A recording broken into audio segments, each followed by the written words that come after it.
I'm going to go through very quickly. I'm going to start with talking about digitization in the third industrial revolution. Like Chinese firms, like Huawei, Alibaba, do you think that they will invest more in Malaysia?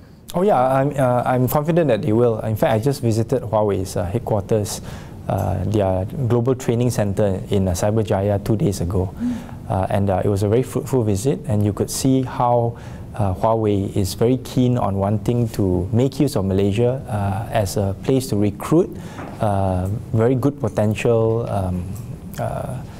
workers, not just for the Malaysian market, but also to send them out to different countries that Huawei is operating in, because they see the value and the flexibility of the Malaysian workforce from a language perspective, from a culture perspective, and they already employ about 2,500 workers across different parts of their group, and I'm sure that with the expansion and rollout of 5G in Malaysia, which would obviously include Huawei as one of the players for the telco operators here in Malaysia, there will be room to grow in terms of the number of workers, not just in the rollout of 5G, but also in the training sector as well. I see. Can you tell us more a bit about the Huawei upcoming investment?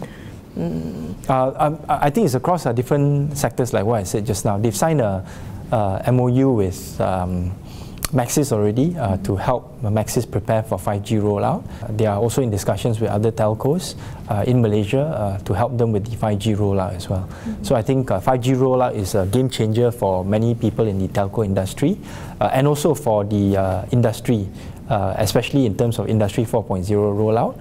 So this is one area where MITI is paying very close attention to, and we welcome more investment and also more economic activity on the part of Huawei in this particular area, in the 5G rollout. So you mentioned about Huawei sending out our Malaysian talents abroad. Where do they likely to send? All over the place. They send them to Africa, to other parts of Asia. What is the purpose? To develop what new?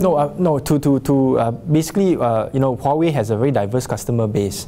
So when they want to roll out new products, to their customers, they need workers to be able to go there in the short term to train local experts. To train local experts in these countries, but also to be able to implement some of these projects. Whether it's 4G projects for the telco clients in some of these developing countries in Africa and in Central Asia, for example.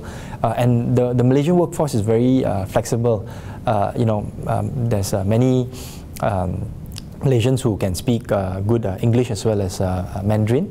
So this is seen as a very big advantage on the part of Huawei, because they operate in a multilingual environment. And also because Malaysians are very used to operating in different cultures across different religions, this is why I think many employees are seen as good human resource for Huawei to send out to other countries.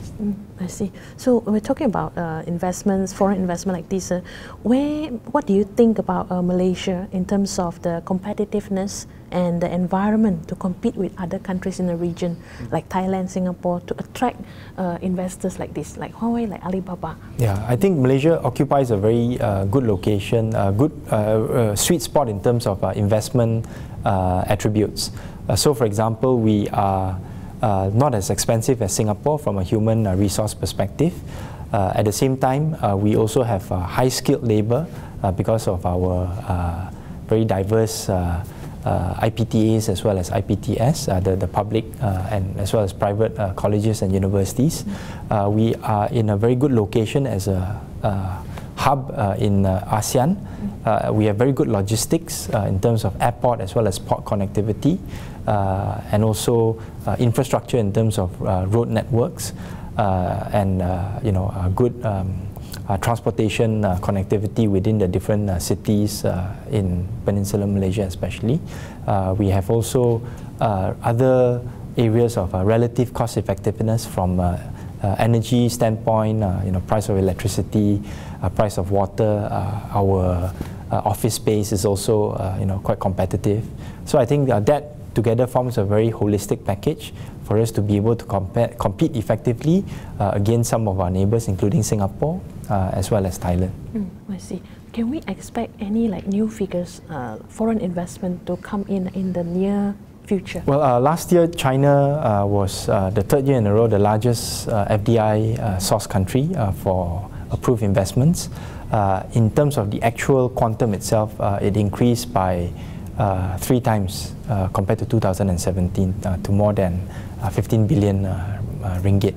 So we do expect this year, that with the conclusion of the ECRL negotiations, that the interest among Chinese companies to invest in Malaysia would increase.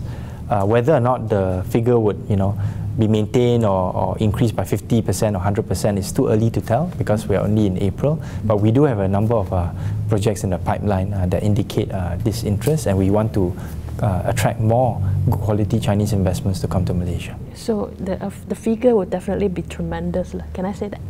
I expect for the 4th year in a row for Chinese companies to be the largest FDI source country for Malaysia.